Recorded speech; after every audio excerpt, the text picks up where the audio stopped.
गणना प्रकरण 21. कनानी लोक इस्रायल लोकांवर चढाई करतात. अथारीमच्या वाटेने इस्रायल लोक येत आहेत असे नेगेब प्रदेशात राहणाऱ्या अरादाच्या कनानी राजाने ऐकले, तेव्हा त्याने इस्रायलांशी युद्ध करून कित्येकांना कैद केले. तेव्हा इस्रायलाने परमेश्वराला असा नवस केला की जर तू खरोखर ह्या लोकांना माझ्या हाती देशील तर मी त्यांच्या नगरांचा समूळ नाश करीन. इस्रायलाचे हे म्हणणे ऐकून परमेश्वराने कनानी लोकांना त्याच्या हाती दिले आणि त्याने त्यांचा व त्यांच्या नगरांचा समूळ नाश केला. म्हणून त्या स्थानाचे नाव हर्मा म्हणजे विनाश असे पडले. आगे साप. मग होर डोंगरापासून कूच करून अदोम देशाला वळसा घालून जाण्यासाठी त्यांनी तांबड्या समुद्राकडचा मार्ग धरिला. त्या वाटेत लोकांचे मन अधीर झाले. ते परमेश्वराविरुद्ध व मोशे विरुद्ध असे बोलू लागले की तुम्ही आम्हाला मिस्र देशातून काढून ह्या रानात मरावयाला कशाला आणले? येथे तर अन्न नाही व पाणीही नाही आणि ह्या हलक्या अन्नाला आम्ही कंटाळलो आहोत. तेव्हा परमेश्वराने लोकांमध्ये आगे साप पाठविले. त्यांच्या दंशाने इस्रायलातील बरेच लोक मेले. हे पाहून लोक मोशेकडे येऊन म्हणाले, परमेश्वराविरुद्ध व तुझ्या विरुद्ध बोलण्याचे पाप आम्ही केले आहे. तेव्हा हे साप आमच्यामधून काढून टाकण्यासाठी परमेश्वराची प्रार्थना कर. तेव्हा मोशेने लोकांसाठी प्रार्थना केली. परमेश्वर मोशेला म्हणाला, आग्या सापाची एक प्रतिमा करून झेंड्याच्या खांबावर टांग, म्हणजे सर्पदंश झालेल्या कोणा माणसाने त्याच्याकडे पाहिले तर तो जगेल. मग मोशेने पितळेचा एक साप बनवून टांगला. तेव्हा सर्पदंश झालेल्या कोणी त्या पितळेच्या सापाकडे पाहिले म्हणजे तो जगे. मोवाबास वळसा घालून इस्रायल लोक कूच करतात. नंतर इस्रायल लोकांनी कूच करून ओबोथ येथे तळ दिला. ओबोथाहून कूच करून उगवतीकडे मोवाबासमोरील रानात इये अबारीम येथे त्यांनी तळ दिला. तेथून कूच करून त्यांनी जेरेद खोऱ्यात तळ दिला. तेथून निघून त्यांनी रानातून वाहणारी अमोऱ्यांच्या सीमेवरून वाहणारी जी आर्नोन नदी तिच्या पैलतीरी तळ दिला. ही आर्नोन नदी मोवाब देशाची सरहद्द आहे. ती मोवाबी व अमोरी ह्यांच्यामधील सरहद्दीवरून वाहते.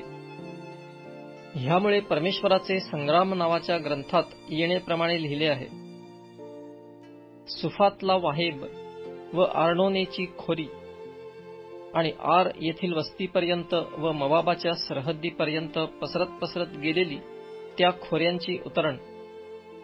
तेथून कूच करून ते बएर म्हणजे विहीर येथे गेले.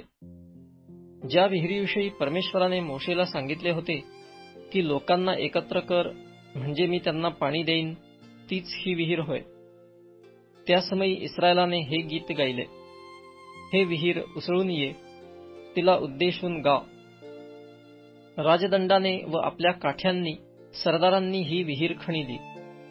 इस्रायलातील अमीरांनी ही खोदिली.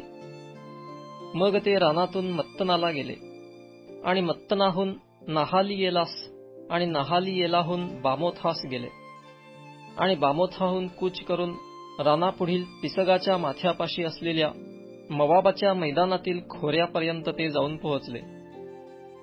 इस्रायल लोक सिहोनास जिंकतात. अनुवाद प्रकरण 2 पदे 26 ते 37.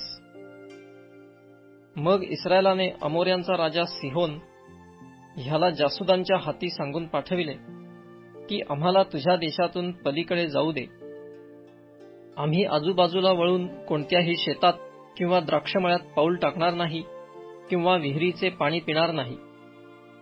आणि तुझ्या हद्दीतून बाहेर पडेपर्यंत आम्ही केवळ राजमार्गानेच जाऊ. पण सिहोनाने इस्रायलास आपल्या देशातून जाऊ दिले नाही. आपले सर्व लोक जमा करून इस्रायलाशी सामना करण्यासाठी तो निघाला आणि रानाकडे आला. त्याने याहस येथे येऊन इस्रायलांशी लढाई केली. तेव्हा इस्रायलाने त्याच्यावर तलवार चालविली आणि आर्नोनेपासून अम्मोनी लोकांच्या सरहद्दीवरील यब्बोक नदीपर्यंत त्याचा देश काबीज केला. परंतु अम्मोनी लोकांची सरहद्द मजबूत होती. ह्याप्रमाणे इस्रायलाने अमोऱ्यांची ही सर्व नगरे घेतली. अमोऱ्यांच्या सर्व नगरात म्हणजे हेशबोनात व आसपासच्या गावात इस्रायल वस्ती करून राहिला. हेशबोन हे अमोऱ्यांचा राजा सिहोन ह्याचे नगर होते. त्याने मोवाबाच्या पूर्वीच्या राजाशी लढाई करून आर्नोनेपर्यंतचा त्याचा सर्व देश काबीज केला होता. ह्यावरून शाहीर गातात की हेशबोनाला या, सिहोनाचे नगर बांधू द्या, त्याची स्थापना होऊ द्या. कारण हेशबोनातून अग्नी निघाला आहे, सिहोनाच्या नगरातून ज्वाला निघाली आहे. तिने मोवाबाचे आर आणि आर्नोनेच्या गढ्यांचे स्वामी भस्म करून टाकले आहेत. हे मोवाबा, तू हाय हाय करशील. कमोशाचे लोक हो, तुम्ही नष्ट झाला. त्याने आपल्या मुलांना पळपुटे होऊ दिले आणि आपल्या कन्या अमोऱ्यांचा राजा सिहोन ह्याच्या बंदीत पडू दिल्या आहेत. आम्ही त्यांना बाण मारिले आहेत. दिबोनापर्यंत हेशबोनाचा नाश झाला आहे आणि नोफापर्यंत सर्व देश आम्ही उजाड केल्यावर मेदबापर्यंत आग पसरली आहे. इस्रायल लोक बाशानाच्या ओगास जिंकतात. अनुवाद प्रकरण 3 पदे 1 ते 11. ह्याप्रमाणे इस्रायल लोक अमोऱ्यांच्या देशात वस्ती करून राहिले. मग मोशेने याजेर नगराचा भेद काढण्यासाठी हेर पाठविले. इस्रायल लोकांनी त्याच्या आसपासची गावे हस्तगत करून तेथल्या अमोऱ्यांना देशाबाहेर हाकून लाविले. नंतर तेथून वळून ते बाशानाच्या वाटेने जाऊ लागले. तेव्हा बाशानाचा राजा ओग त्यांच्याशी सामना करावयाला आपले सर्व लोक घेऊन निघाला आणि एद्रई येथे युद्धास उभा राहिला. पण परमेश्वर मोशेला म्हणाला, त्याला भिवू नको, कारण मी त्याला, त्याच्या सर्व लोकांना व त्याच्या देशाला तुझ्या हाती दिले आहे. हेशबोनात राहणारा अमोऱ्यांचा राजा सिहोन ह्याचे जसे तू केलेस तसे ह्याचेही कर. मग त्यांनी त्याला, त्याच्या मुलांना व सर्व प्रजेला असा मार दिला की त्याचे कोणीच उरले नाही आणि त्यांनी त्याचा देश काबीज केला.